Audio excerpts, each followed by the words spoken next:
Pokemon Sleep Growth Week event is coming up. Today, we're going to look at which area Piggy should go to for her growth week. We're also going to take a quick look at the growth bundles that you can already purchase right now, and also take a look at where everyone else is going to be going for the next week. Now, this one's quick, so let's cover the growth bundles first. There's only one bundle that's coming, and as usual, it is a discount relative to what you normally have to spend to get the same stuff in the Diamond shop. But how does it compare to other value bundles we've had in the past? For this bundle, pretty standard, we get a few Great Biscuits, a Growth Incense Candy M, and also Dream Cluster S. And this is how I valued this bundle with a 35% discount. Compared to the Diamond shop, or where items cannot be purchased on the Diamond shop, I use some sort of equivalent exchange via the Sleep Points shop.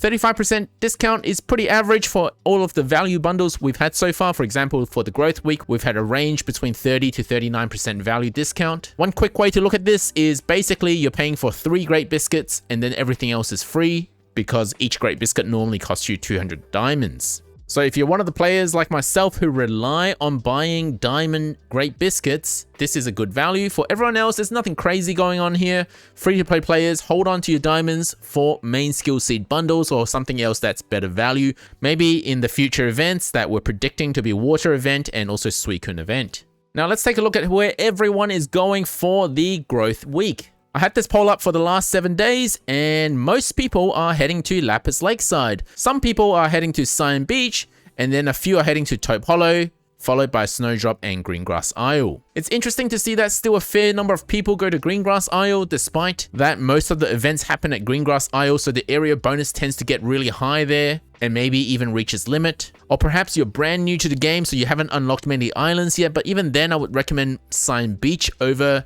Greengrass Isle so that you can get started on hunting your healers and Totodile, especially before the Suicune event. Cyan Beach makes a lot of sense. For those of you who are still hunting for a good Totodile in preparation for the Suicune event, good idea to go to Cyan Beach. Or if you're just short on candies for a good Squirtle or even Totodile, it's a good idea to hit up Cyan Beach for those candies as well, because of the 1.5 times extra candies that you get during sleep research in this event. You can find this poll under my channel in the community tab. You might be interested to see the reasoning for people choosing which area they're going to. For example, Razor Edge Cutters is going to Lapis Lakeside because they got to work on the area bonus, and also they're hunting for Gardevoir candies. Brosaden Live is heading to Taupe Hollow to get Larvitar candies, understandably, because Larvitar candies are very limited for a pseudo legendary who costs a lot to level up. Some people would head to Lakeside, but they can't because they haven't unlocked it yet. Zaxel's reasoning for hitting Greengrass is randomness can be fun, and I agree, but I just like the randomness on my event weeks. But of course, each to their own. So now we're going to look at what area Piggy, the free-to-play player, should focus on for the growth event week. Now, unlike other weeks, we use this spreadsheet to figure out where to find something we want to catch. This time, we're looking at the things we already have that we want to level up, because the event provides extra candies. So I find this spreadsheet extremely helpful to get an overview of an account, to see what areas are missing, but also see what Pokemon Piggy currently has that might need some raising. The only context we're missing here is the level of the Pokemon, because anything that's beyond level 50, well, maybe they don't need candies. You'd be better off raising them via the Sleep EXP. Now, Piggy recently caught a few very nice tail farmers, so Ditto and Slowpoke have yet to be raised. She does have a very nice shiny Dugtrio, but at level 50, it's not a skill that she needs urgently. So again, another Pokemon that we don't need to urgently raise. If you guys have been following the channel for a while, you'll know that Piggy has a very nice shiny Gengar. But because she had to reinvest on her Mushgar after investing in her initial non-shiny Gengar, she's actually very short on ghastly candies. So that's a good Pokemon to hunt. Although having said that, mushrooms, they're not as needed in the current meta. So I don't see a rush in getting a lot of ghastly candies. Piggy's Cornelius is only level 36 and it is triple corn and it's got decent stats. So it's something worth hunting candies for, and Cornelius's level 50 subskill is inventory, which actually helps because Piggy doesn't often rotate her team around overnight, so having Cornelius farm corn overnight actually makes sense. Piggy doesn't yet have a real herb farmer. That means there's not really a candy to hunt there. She does have a decent potato golem, which is stuck at level 32, so maybe we'll hunt some candies there as well. She's got tons of candies for Jigglypuff. She's got a new shiny one that she's raising, so we don't need to hunt for jiggly candies. As for Beans Farmer, generally speaking, Piggy's not short on beans, even though she doesn't have a real beans farmer. Maybe it's because of Duck Trio, or maybe there's some golem farming as well. So she's in no rush to get any Larvitar candies. Now, normally I would prefer Ginger Focus for Larvitar, but because Piggy's golem does potatoes, it doesn't leave us much choice for beans farming. So for Piggy, Larvitar is her choice for beans farming. Her Blastoise is high level already, so there's no rush to get candies for those. She's also not in any rush to get Eevee candies anymore because both her Vaporeon and Glaceon are above level 50. Her Toxicroak is not crazy good because it doesn't have mono oil, so there's no rush in farming Croagunk candies. Her Charizard's been at level 55 for a long time now, so there's no need for candies there. Pinsir is quite rare, so we won't focus on getting candies for Pinsir.